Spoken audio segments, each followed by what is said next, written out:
Hello everyone, welcome back to my channel. In today's episode, I'm going to present to you the transmitter and receiver I've been using in all of my RC cars. These are the Flysky FS-GT2B and the Flysky FS-GR3E combo. It's easily attainable on Amazon for just under 45 bucks. If you get free delivery, that's like 43 something, some change.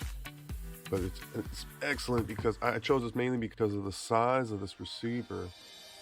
It could fit in most all the cars, all the way down to the 1/28 scale inside the body, no problem. And of course, if after that, it fits into everything. Also, it has a third toggle channel, channel 3. You can turn something on and off. I've used it in some of my videos for the shifter, the servo shifter on some of the transmissions for the Radio Shack RC cars, and I plan on using it in the future for some light kits I'm going to be installing in some future episodes.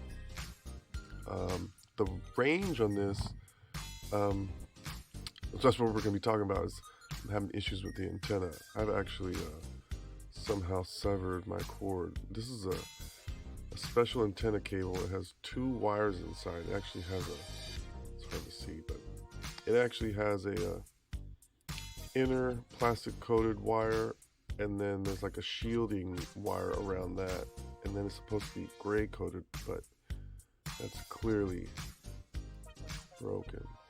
So I'm going to solder that back to the board directly.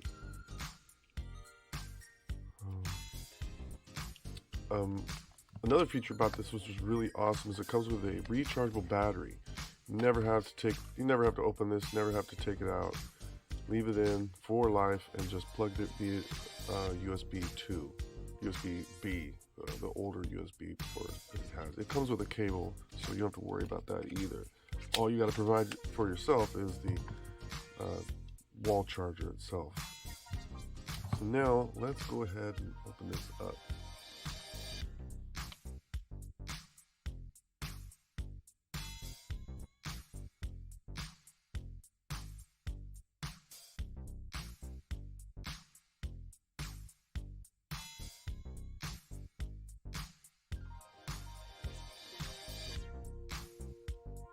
We're going to have to desolder this and reconnect it here.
Not perfect.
It's just the wall.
Oh yeah, here we go. Range test.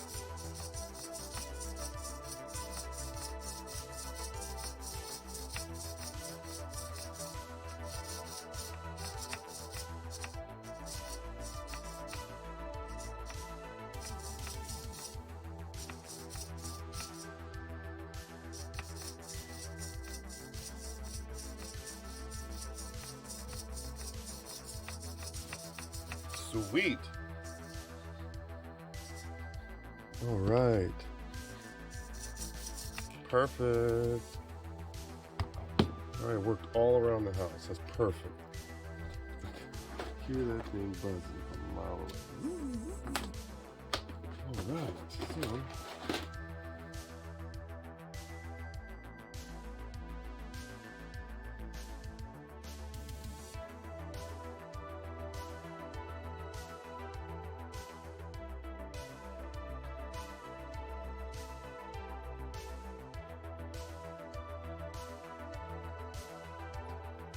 so that's a rundown of the Flysky combo that I have here. Very versatile, very small, easy to fit into many applications. Very generous range. I wouldn't say it's the same thing as the Traxxas brand out of the box. I think it's just a little bit shorter than that. I'll have to get the specs on that. I might post that on the screen here. And battery life is a very long time. I think it's a good 2 weeks before I have to get a good charge on it. And that's with usage for a couple hours on end. Usually the green light blinks when it's time to start charging it, and of course it won't work at all when it's dead. I wouldn't recommend letting it go dead completely at all. For being so basic, you get more customization from your controller here than you would a Traxxas controller, because on a Traxxas controller, I think if you watch my Russer video, you'll see there's only one knob, and that's literally just for the steering trim, just to adjust the alignment. Well, you have that, and you have one for your throttle, and you can control the maximum range on your steering servo right here from your controller. So a good demonstration of that is, let's say you have a drifter. A drifter, you want to use probably, full maximum range, right? Well, if you want to go high speed, you're not going to want all that range. You want to turn down the range so you have better control at high speed, and you're not turning so sharply that you lose control and spin and roll over. So that's an amazing feature here. I also need it for some of my other cars who that cannot turn as sharp because of the physical mechanics of the steering rack itself. So some vehicles you're limited on that. So this is also very handy for those situations. You can turn it down and know that when you go all the way to the left or all the way to the right, you're not going to damage any of the parts in the steering system. Very, very awesome. You can also reverse the direction of your throttle and the direction of your steering, just in case. I mean, some steering combinations you may need the opposite direction to steer. And personally, I don't recommend ever reversing the throttle switch. Always leave it on normal. The reason being is when you do switch it, the ESC, although you're switching it by the remote, the ESC is still going to think that you're driving in reverse, although you're going forward. And some ESCs to the motor automatically give 50% to reverse throttle, then of course full throttle going forward. So that's another thing to consider when you flip this throttle switch. I recommend never even bother doing it. And if you have to reverse your throttle forward or reverse, just do it from the motor directly. It's either reverse the wires, or if you have a brushless motor, rearrange the connections by just pick 2 of them and switch those and see if your direction changes. If it doesn't, pick a different 2. Of course, put those back and then pick a different 2 and rotate those. And of course, it should change your rotation on the brushless motors. Brushed, totally easy. Just 2 wires, you just change them up. So with that said, I personally love this for being just a general, everyday use, basic controller for all your cars. Again, if you like the video for this review, comment down below, like, subscribe, let others know, and I'll see you in the next video.